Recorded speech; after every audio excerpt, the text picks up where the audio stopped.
मित्रों, कहा जाता है कि हार तब होती है जब मान लिया जाता है और जीत तब होती है जब ठान लिया जाता है। तो याद रखिएगा कि जो भी मिथुन राशि के लोग हैं उन्होंने जीत के लिए पूरा ठान लिया है, पूरा दृढ़ प्रतिज्ञ होकर के ठाना है। और इस पर याद रखिएगा, पिछले कुछ वर्षों में आपका जो विजय अभियान था वो एक रुक सा गया था, थम सा गया था कुछ कारणों से, लेकिन अब वो विजय अभियान का पहिया जो है वह तेजी से आगे की ओर दौड़ेगा।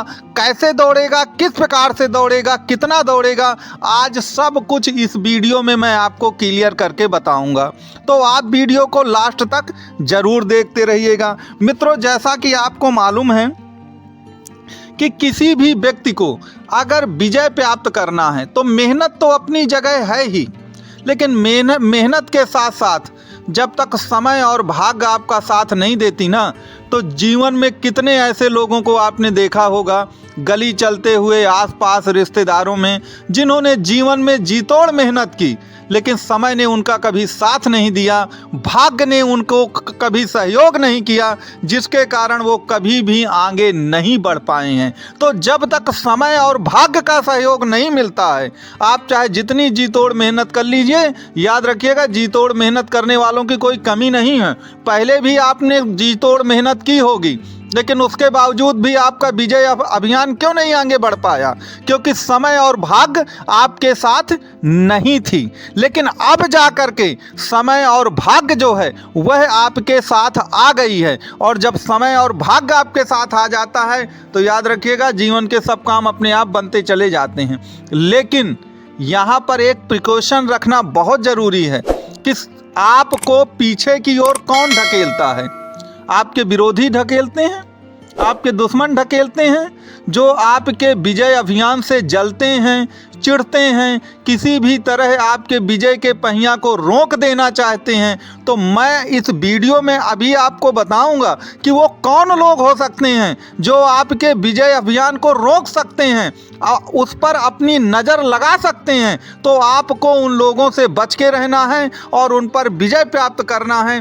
तो निश्चित तौर पर आप मानिए कि 2024, 25, 26, 27 आगे के जितने वर्ष हैं, आपका विजय का अभियान का पहिया जो है वो रुकने वाला नहीं है। अब यहाँ पर एक चीज़ याद रखिएगा कि गोचर में एक चीज़ होती है डबल गोचर। डबल गोचर नाम का एक शब्द शायद आपने ना सुना हो। उसमें होता ये है कि अगर दो ग्रह किसी एक ही भाव में अपनी दृष्टि डाल दें तो उस भाव की प्रॉपर्टियां खुल जाती हैं, उस भाव की प्रॉपर्टियां खुल जाती हैं। गोचर में अगर देखा जाए तो जो भी मिथुन लग्न और मिथुन राशि के लोग हैं उनके नवम भाव पर शनि विराजमान है और दसम भाव पर राहु विराजमान है। तो शनि अपनी दसम दृष्टि से आपके छठवें भाव को देख रहे हैं जहां पर 8 नंबर लिखा है, और राहु अपनी नवम दृष्टि से इस छठवें भाव को देख रहे हैं जहां पर 8 नंबर लिखा है। और छठवां भाव काहे का होता है? रिपु का होता है, दुश्मनों का, रोग का होता है और ऋण का होता है। याद रखिए आपको 3 चीज़ों से बचना है। रिपु माने दुश्मन से बचना है, अपने हेल्थ का ध्यान देना है, रोग से बचना है, और ऋण माने कर्जा बिल्कुल नहीं लेना है। अगर इन 3 चीज़ों पर आपने विजय प्राप्त कर ली तो याद रखिए फिर आपको आगे बढ़ने से कोई नहीं रोक सकता। आपने पहले भी देखा होगा कि आपने कर्ज लिया होगा और कर्ज के कारण आप कितना मानसिक तनाव में रहे होंगे कि अपनी अंदर की ऊर्जा को जगा ना पाए होंगे, और निश्चित तौर पर जो आप बहुत आगे जा सकते हैं, मानसिक तनाव के कारण आप पीछे की ओर ही चलते चले गए होंगे। तो अब इसके लिए करना क्या है? आप अपनी कुंडली में ये देखिए कि आपके छठवें भाव में कौन सा ग्रह बैठा हुआ।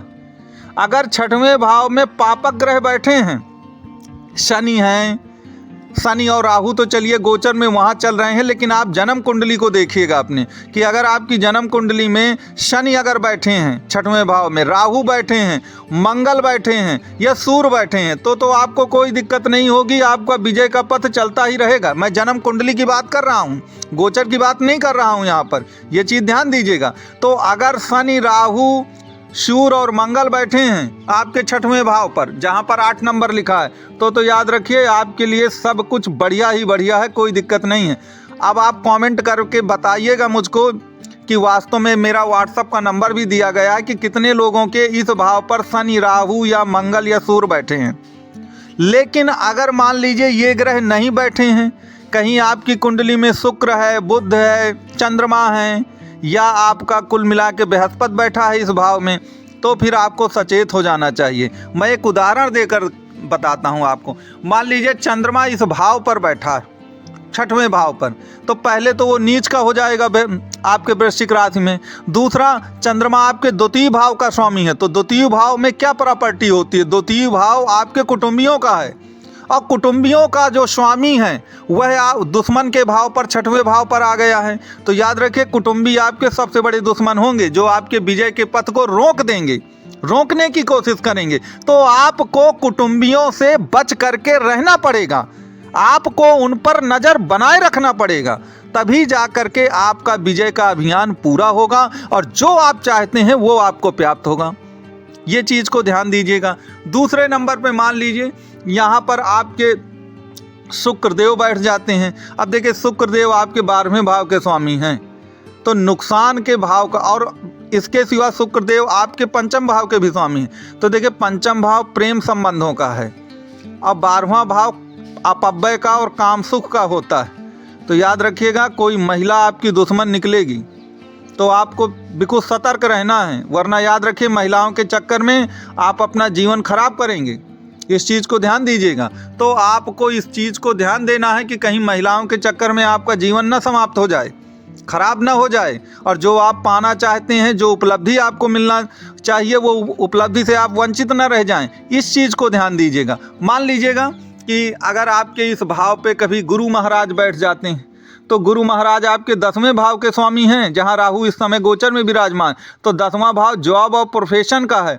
तो जिस जॉब और प्रोफेशन में है वहां जो आपके कोलीग्स होंगे उन पर थोड़ा सा सतर्क रहिए, कहीं वह आपको हानि ना पहुंचा दें, कहीं वह आपको दिक्कत ना पेश कर दें। इस चीज़ को आप ध्यान दीजिएगा। तो कहने का तात्पर्य यह है कि 6वें भाव में कौन सा ग्रह बैठा है, अगर उसमें पापक ग्रह बैठे हैं, शनि, राहु, सूर्य और मंगल, तो आपको घबराने की कोई बात नहीं, चूँकि वो यहाँ पर बैठ के शत्रुहंता योग बनाएंगे, तो शत्रुओं का विनाश अपने आप हो जाएगा, कोई दिक्कत नहीं आएगी। लेकिन अगर यहाँ पे शुभ ग्रह बैठे हैं, चंद्रमा है, बुध है, बृहस्पति है, शुक्र है, तो फिर आपको सचेत रहना चाहिए। और जो मैंने प्रिकॉशन बताया है उन प्रिकॉशन को लीजिए।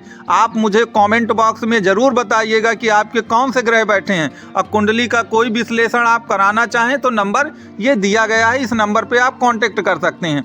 तो आप मुझको कमेंट बॉक्स में जो भी आपकी क्वेरी हो वो आप लिख सकते हैं, आप बता सकते हैं, निश्चित तौर पर मैं उसका आपको जवाब ज़रूर दूँगा। अंत में मैं आपसे यही कहूँगा कि अगर आपको वीडियो अच्छा लगा हो तो वीडियो को आप लाइक, शेयर और सब्सक्राइब जरूर करिएगा, क्योंकि आप वीडियो देखते तो हैं लेकिन लाइक, शेयर, सब्सक्राइब करने में कंजूसी करते हैं। आपको कोटि कोटि धन्यवाद।